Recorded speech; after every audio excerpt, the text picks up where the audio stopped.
Hi everyone, welcome to সহজ সরল market. তো আজকে যে টপিকটা নিয়ে কথা বলবো সেটা হচ্ছে রিটায়ারমেন্ট কর্পাস কীভাবে ক্যালকুলেট করবেন, মানে রিটায়ারমেন্টের জন্য কত টাকা প্রয়োজন সেটা কিভাবে হিসাব করবেন।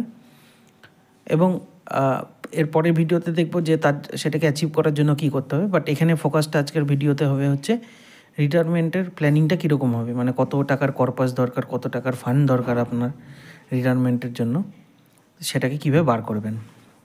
তো চলুন ব্যাপারটাকে দেখা যাক। তো একটা সহজ উদাহরণ দিয়ে বলছি, এটা person to person, family to family vary করবে। যে আমি স্ট্যান্ডার্ড ধরে নিচ্ছি যে আজকের দিনে একটা সংসার চালাতে 50,000 টাকা দরকার, এবং যিনি আর্নিং মেম্বার আছেন তিনি আর 25 বছর অবধি কাজ করবেন, 25 বছর পরে তিনি রিটায়ারমেন্টে যাবেন। এবং এটাও চিন্তা করে নিলেন যে যখন রিটায়ারমেন্টে যাবেন তারপর থেকে আরও 20 বছর ঠিকঠাকভাবে চলতে পারবেন, মানে without any trouble, financial trouble. মানে আজকে যেভাবে উনি ইনকাম করার সময় যেভাবে খরচাগুলোকে করছেন, ঠিক সেরকমভাবেই ভালোভাবে খরচা করে, ঠিকঠাক করে খরচা করে উনি আরও 20 বছর কাটাবেন। তো হিসাব বলছে যে যদি প্রতি মাসে 50,000 টাকা করে লাগে, তাহলে এক বছরে 12টা মাস, 12 × 50 মানে 6 লাখ টাকা আমার বছরে আজকের দিনে প্রয়োজন। এবার ব্যাপারটা হচ্ছে যে 6 লাখ টাকা করে আমার প্রতি বছর আজকে মানে এই বছর লাগছে। তো এরপরে আমি রিটায়ারমেন্টের পরে আরও 20 বছর ভালোভাবে খরচা করে চলবো। তো সেক্ষেত্রে 6 লাখ টাকা ইন্টু 20 মানে কত হচ্ছে? 1,20,00,000 টাকা। মানে সহজ হিসাবে অনেকে ভাববেন যে 1,20,00,000 টাকা যদি আমি জমিয়ে ফেলতে পারি উইদিন 25 ইয়ার্স, বিকজ আপনার 25 বছর বাকি আছে রিটায়ারমেন্টের। তো 25 বছরের মধ্যে যদি আমি 1,20,00,000 টাকা জমাতে পারি, then next 20 years I will be very fine in terms of finance, personal finance. তো ব্যাপারটা অতটা ইজি নয়, এই কারণে এখানে একটা টার্মিনোলজি চলে আসে যেটাকে বলে মুদ্রাস্ফীতি বা ইনফ্লেশন। অনেকেই জানেন, অনেকেই বোঝেন ব্যাপারটা। তো সহজভাবে বলি, মুদ্রাস্ফীতি হচ্ছে সময়ের সাথে সাথে জিনিসপত্রের দাম বাড়া, অথবা বলতে পারি যে সময়ের সাথে সাথে টাকার ভ্যালু কমে যাওয়া, সেটাকে আমরা বলি ইনফ্লেশন। এবার একটা কথা যেমন ছোটোবেলায় খুব শুনতাম যে ঠাকুমা, দাদু,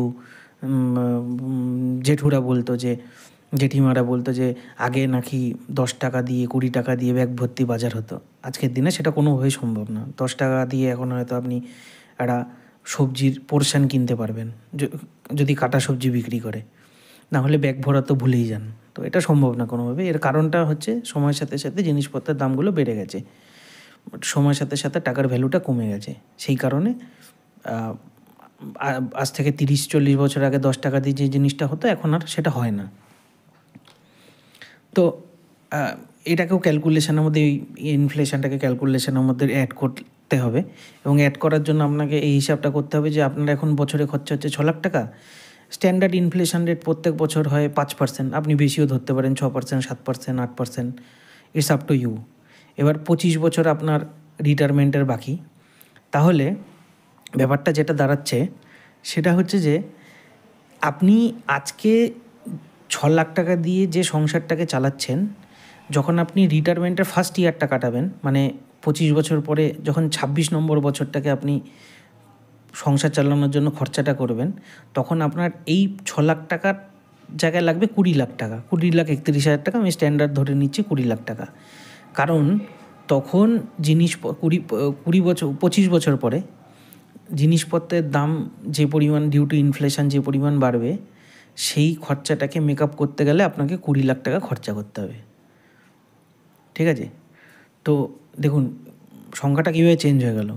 আমরা হিসাব করছিলাম যে 1,20,00,000 টাকা দিয়ে আমি বাকি 20 ইয়ার্স আফটার রিটায়ারমেন্ট কাটিয়ে দেবো, বাট আপনার প্রথম বছরেই লাগছে 20 লাখ টাকা। এবার আপনি তো আরও 20 বছর বাঁচবেন, সেখানেও তো ইনফ্লেশন কাজ করবে। এবার সেটাকে যদি আপনি হিসাব করেন ঠিকঠাক করে, মানে নেক্সট 15 ইয়ার্সের ইনফ্লেশন প্লাস অ্যানাদার 20 ইয়ার্সের ইনফ্লেশন, তাহলে আপনার টোটাল ফান্ড লাগবে অলমোস্ট 7.2, আমি 7 কোটি ধরলাম, 7 কোটি টাকা, হুইচ ইজ হিউজ। আপনি যদি আজকে ডেটে দাঁড়িয়ে ভাবেন, this is a massive amount of money you need to have in your corpus. তো এটা হচ্ছে মানে আমার এখান থেকে মূল ব্যাপারটা হচ্ছে বোঝার যে সহজ গাণিতিক উপায় আপনি গুণ করে দিলেন 6 লাখ ইন্টু 12 ইন্টু 20, ওইভাবে হবে না। ইনফ্লেশনটাকে ক্যালকুলেশনে আনতে হবে, সেটা বলার জন্যে, সেটা বোঝানোর জন্য এই ভিডিওটা বানানো। এবং আপনার যদি মাসিক খরচা 50,000-এর বেশি হয় তাহলে আপনি সেভাবে ক্যালকুলেশন করবেন। ফর সেফার সাইড আপনি ইনফ্লেশন রেটটাকে একটু হাই ধরে নিলেন। দেখুন, আপনি যদি একটু সেফটি নিয়ে নেন তাতে আপনারই লাভ। আপনি যদি এক্সট্রা টাকা জমাতে পারেন সেটা আপনারই বেনিফিট হবে। তো অ্যাকচুয়ালি দেখুন, আমরা শুরুতে সাধারণ হিসাবে অনেকে হয়তো করে থাকেন এরকম, যে সরলভাবে হিসাব করলেন যে 1,20,00,000 টাকা, কিন্তু রিয়েলি আমার লাগছে 7 কোটি টাকা, হুইচ ইজ মানে 7 Times almost of your expectation and reality. তো এটা হয়ে গেল যে কি কর্পাস আপনার রিটায়ারমেন্টের ব্যাপারটাকে কীভাবে করবেন। এবার কি কি টুলস আছে, কীভাবে অ্যাচিভ করা যায়, অ্যাচিভ করতে গেলে কতটা প্রেশার নিতে হবে, সেটা আমরা দেখব নেক্সট ভিডিওতে।